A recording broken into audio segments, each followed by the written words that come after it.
So, okay, we get our first sales guy, we've got our admin gal, but now today, if I read things, yeah, 52 employees. You guys do about $1 Yeah, million a month. we've actually cut back a little bit over the last couple of years. Maybe COVID has something to do with that, but really our revenue hasn't dropped. Just our model has changed a little bit. But yeah, we have 52 employees today. Um, the majority of those are sales and admin. We still employ quite a few technicians. I would say total of about 20. Uh, but the world has changed a lot.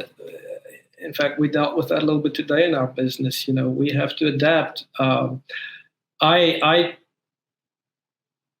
I like the old-fashioned way of business where everything is under one roof. We've got finances, the sales, and the production. It's all there. Everything happens there. We've got all the equipment, all this.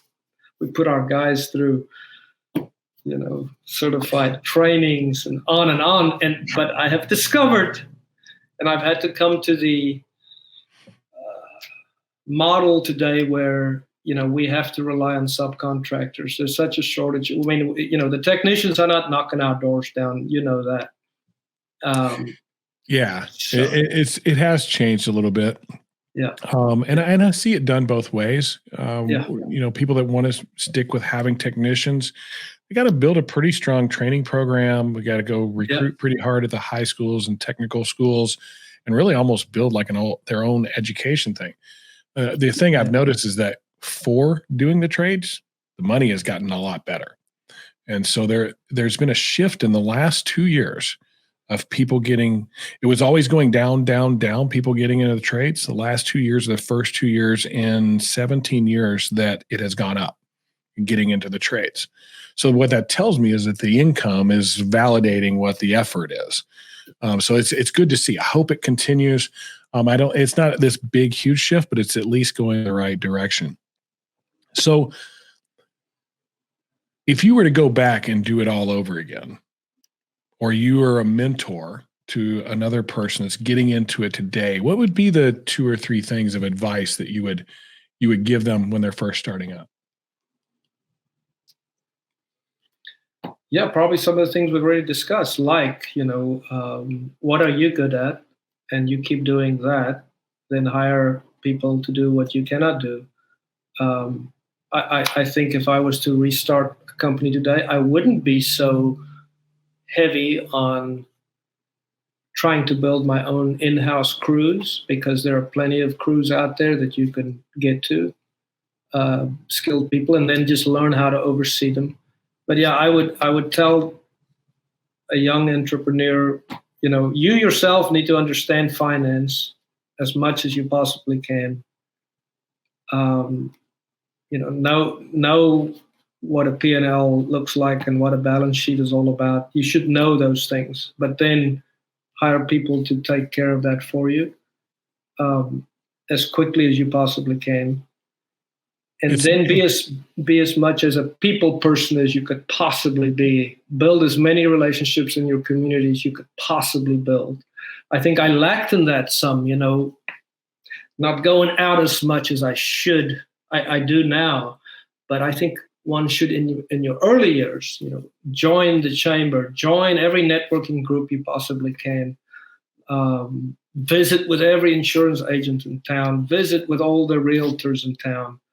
Go to all of those things and make yourself visible and be confident about that. I think that's a big part of landing the right kind of work. I couldn't agree with you more. Building that strong network of relationships that there's value back and forth, right? Like the Chamber of Commerce, you just went with them to Billings, Montana, right? Yeah, how valuable, man. Yeah. Yeah, like you didn't have to do that, but you willingly did. And so there's this, wow, that guy stepped up and did some nice stuff for us. I want to help him out. There's that kind of a feel that goes into absolutely reciprocity, right? Yep. Yeah, what do you think has been the single biggest factor in your success. And I mean, you've been doing this for 30 years. Nobody does this for 30 years without being at least some level of success. What's been the number one reason for that, do you think? Well, I think I'll ascribe it to at least two things. One, in my early 20s, I had a friend that was very generous. He gave to charity a lot and very easily. And I saw that, and I was attracted to that. And then after I came to faith, I realized that, this is part of our relationship with God. And so I've tried to be very generous through the years. And so, we don't give so God would give back to us. But I will say that, I feel like a lot of if what is perceived as success is, I try to just be a channel. So that's definitely, for me, it's number one.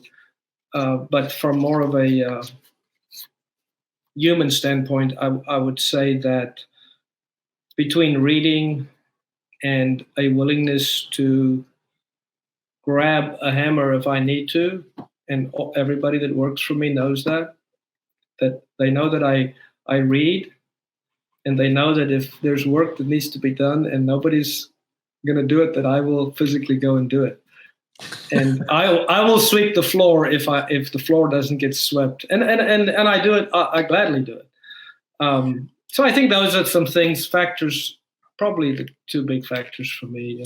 I find it like you said, because I heard you earlier when you were talking, like it was ministry and this. You were just kind of doing two things at once. Then when you moved to Texas, really became the business. And then you said you don't give to get back. You do it because that's what we're asked to do. Like there's actually scripture that backs that up, right? If someone asks, and you have it, give it. So there's this general. But you said something that it really caught my attention. You saw somebody being very generous, and it attracted you. Why is that? Yeah.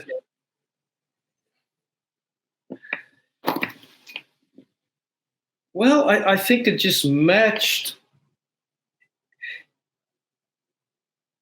It just matched what I was learning in my faith, So here I was seeing an example of somebody that wasn't holding on and hoarding their wealth. They were, for them to give everything away that they just earned today was not a big deal at all. God will provide again tomorrow. So why hold on?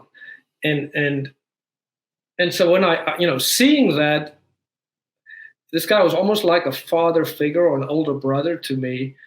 I'm like, man, this is the way to live. Why not go for it? And it's scary though, isn't it? It's scary when you got a family, you're responsible, you got people working for you.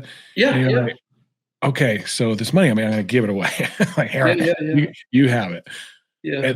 And it causes a bit of worry and anxiety, even though we're not supposed to. We're not supposed to feel that. Yeah. We're supposed to trust God's going to provide the next day, like you said before. Yeah. It has been such an amazing journey for me because I've gone through this thing too, where I saw some examples of it, and it was attractive to me. I don't think it's attractive to everybody. I think it's more rare than we might assume. That I think most people are like, well, we see the guy with all the money, and he's like got all the fancy stuff and the planes and the cars and the boats and all that. And I want that. But what we don't see is the guy that's like giving away, like he's not announcing it out loud. You usually have this influence, this person that you were close to, right? That you see that. I think it's the coolest thing. Is really what I was hoping. Yeah, it's really very humbling, man. I tell you, I run a nonprofit as well, and here recently, especially, some people have come alongside and partnered with us, and man, it's so humbling, and that just inspires me to just like want to work harder and get more people on board.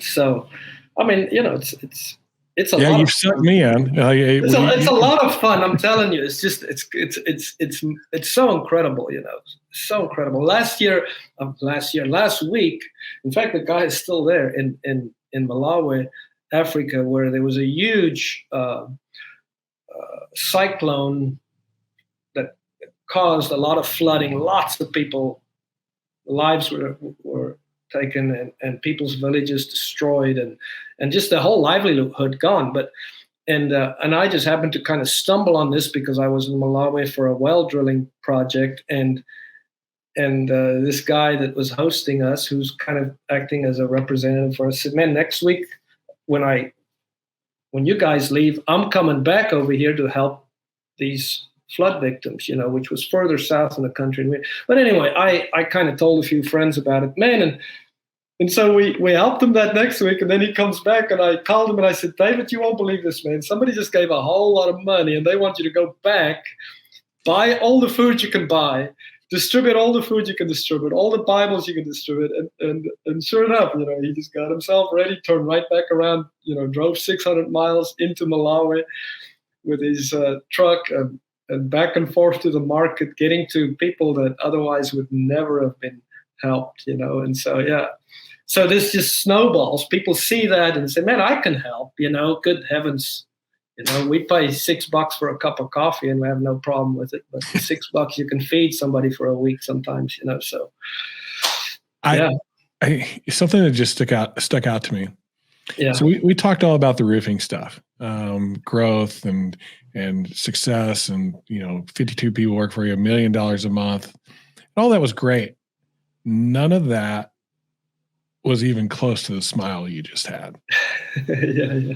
Like, you could see joy in your face, like that. Mm-hmm. You're making a difference, and all these things just line up to allow for it. I think it's amazing.